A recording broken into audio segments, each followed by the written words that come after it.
guys! Welcome back to my channel, Cebuana ako. And for today's video guys, gagawa tayo ng Pancit Guisado. So, ang ating mga ingredients guys is, meron tayong pork. Ayan, sinlice ko na siya. Siguro mga 1/4 lang. And then, meron tayong shrimps. Ayan, sinlice ko na siya mga maliliit. At kailangan din natin ng siling green sili. Tapos, ito optional lang guys. Kung gusto nyo or ayaw nyo, kamaboko. Yan, nilagyan ko siya ng Japanese kamaboko. At saka itong tenga ng daga. Ayan, sinlice ko na siya. Hinugasan ko na siya at pinalambot ko na siya sa tubig. And also the carrots. Ayan, sinlice ko na rin yung carrots. And kailangan din natin ng garlic and mantika. And also kailangan din natin ng cabbage. Ayan. Tapos ito yung ating harusame na sotanghon ng Japanese sotanghon. Ayan. At kailangan din natin ng pampalasa. Ito. Kailangan din natin ng pampalasa and ground black pepper and itong spring onions. Ayan, kailangan din natin yan. At konting chicharon. At kailangan din natin ng 2 cups of water para mamaya. Tapos yung lemon din, kailangan natin mamaya. So, ang first procedure natin is, ayan, painitin natin yung ating kalan. And then, lagyan natin siya ng half cup of water para palambutin natin yung ating baboy.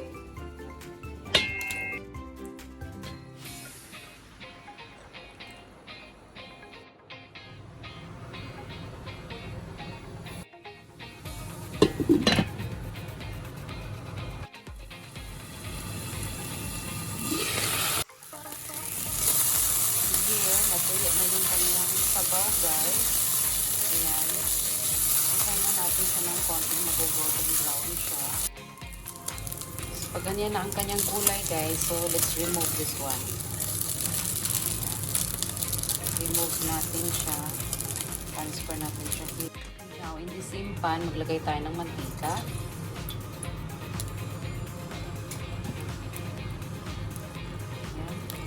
Tapos, ilagay natin ang ating garlic.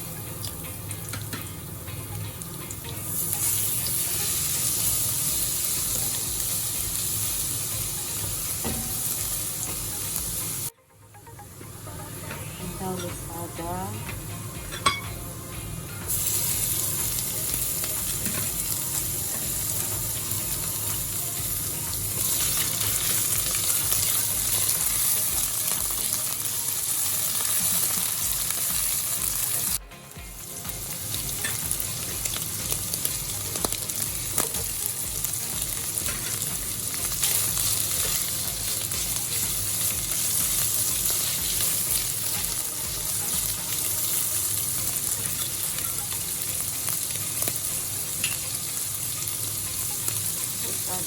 brown black pepper.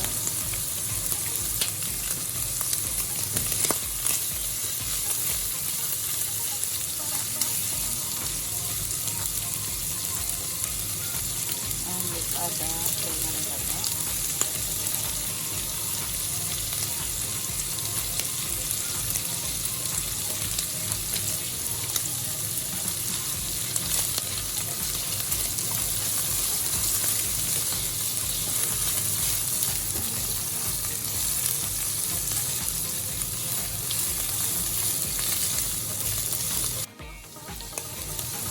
And 1/4 of garlic also.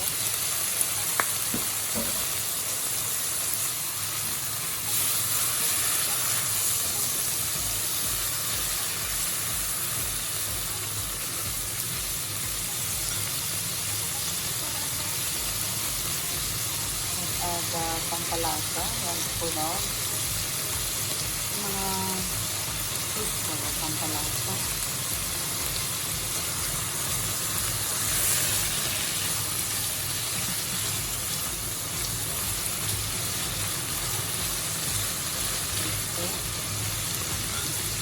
And then, kamaboko. This is optional guys, kamaboko. If you don't like kamaboko, just tanggalin mo yan. Pero masarap siya kasi nalasan ito eh. Kamaboko is para siyang ano ito eh, isda. ginawa ng ganyan. Yung parang tawag sa atin na fishball sa atin. Pero dito iba. Iba ang pagka-style niya. Tapos mix lang. Ang bango. Mix natin siya dyan.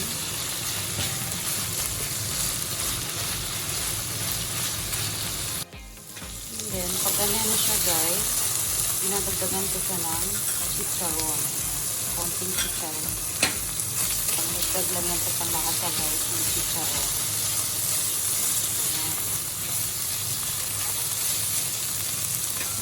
And now, i-add na natin ang ating carrot. Kasi malilipit ang hiwa ng carrot ko guys, kaya hindi ko siya inuna.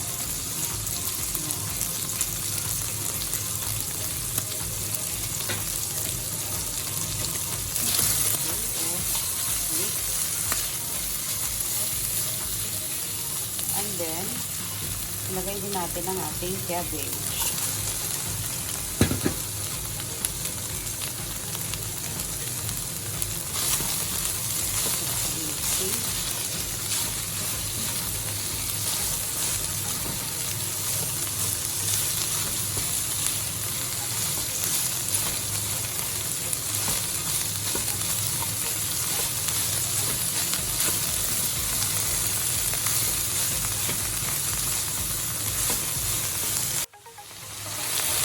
It is done, so let's turn off our heat and then let's set aside this one and gagawa tayo ng mag-boil tayo ng tubig para sa atin. So ayan, set aside natin siya, i-rest natin siya dyan, and then here gagawa tayo ng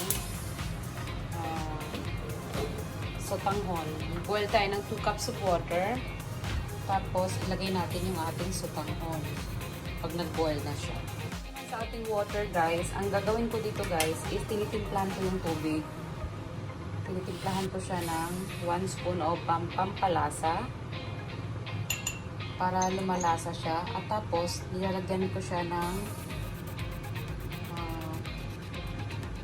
2½ spoon of dark soy sauce. Ayan, nilalagyan ko siya ng 2½ spoon of dark soy sauce para lumasa siya.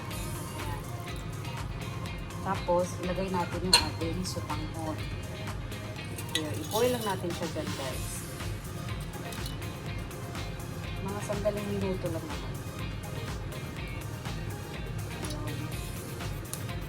Let it boil.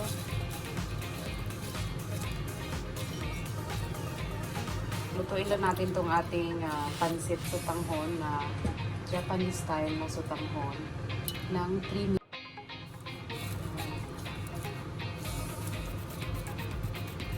Boil lang. Siniseparate ko siya guys dito para hindi yun malangka yung gulay niya. Para maganda siya tingnan pag tinatoppings natin mamaya sa ating sotanghon. At least itong ating sotanghon is meron siyang lasa. And ito naman, mild lang yung lasa na ginawa natin. Kasi pwede natin siyang dagdagan mamaya. Eh maglagay pa tayo ng lemon pang toppings niya. Kaya ayan. Yung katamtaman lang yung lasa ilagay natin. Okay. And ika-cover natin to, tapos lutuin natin ng 3 minutes ang ating sopa. Hello guys, ang ganda ang kulay niya, diba? Kasi nilagyan natin siya ng dark soy sauce. Diba? Tapos, para maganda at maging shiny ang ating pancit, lagyan natin siya ng sesame oil na mga 1 spoon. Para maging shiny siya at saka mabango. Hindi siya mag-dry. Diba? Ang ganda oh. At medyo mahaba, kung mahabaan kayo sa inyong pancit na sotanghon, pwede nyo siyang pwede nyo siyang putulin gamit ang scissors. Walang tayo ng scissors at pwede nyo siyang gupitin. Ayan. Habang niluluto nyo, gupitin lang pag madalian. Ayan. Hindi na kayo mahirapan. Gupitin nyo lang. Pag mahabaan kayo. Pero pag lutuin nyo siya ng birthday, huwag yung gupitin guys ha. Kasi pampahaba na ng buhay ang pancit diba? So, pag birthday, huwag niyo bukod eh.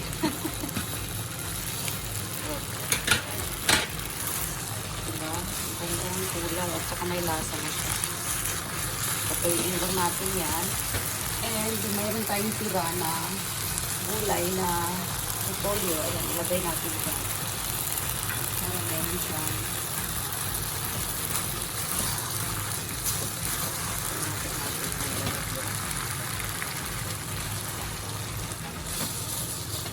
Para hindi masayang. Ang ganda ng kulay. Look at that. At saka napakalasa na niya. Kasi tinimplahan na natin. Tapos dagdag pa kanina. Ayun. Itatoppings pa natin ito mamaya.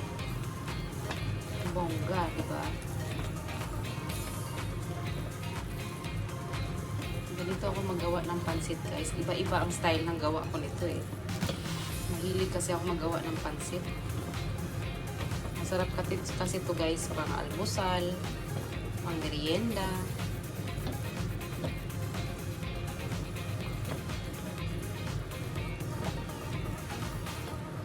Diba? Ang gandang tingnan.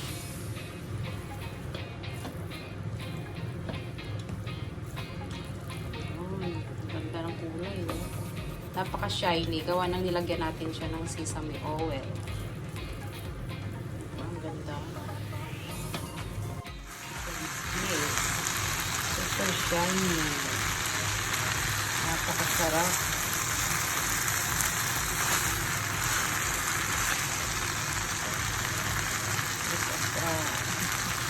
And now, dito rin natin nilalagay ang ating green bell pepper.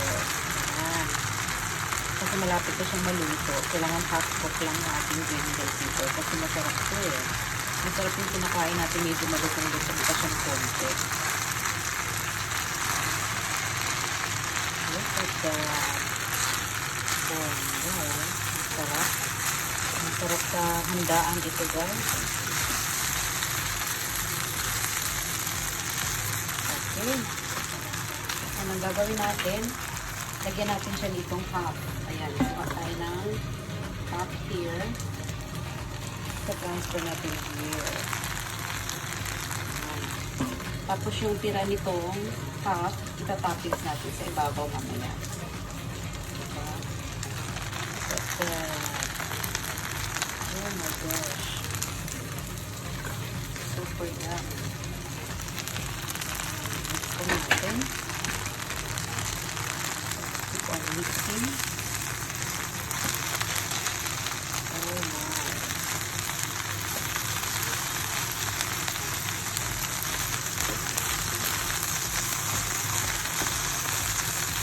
And this is it. This is done. Ready to plate na ito, guys. Look at that. Grabe, oh, diba? Napaka-kinis ng ating pancit sa pangyan. Ating pancit guisado. Look at that. Grabe. Okay, and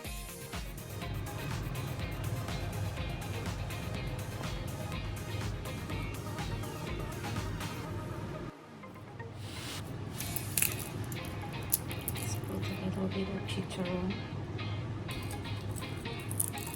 Also, let's put a little bit of chicharron baboy.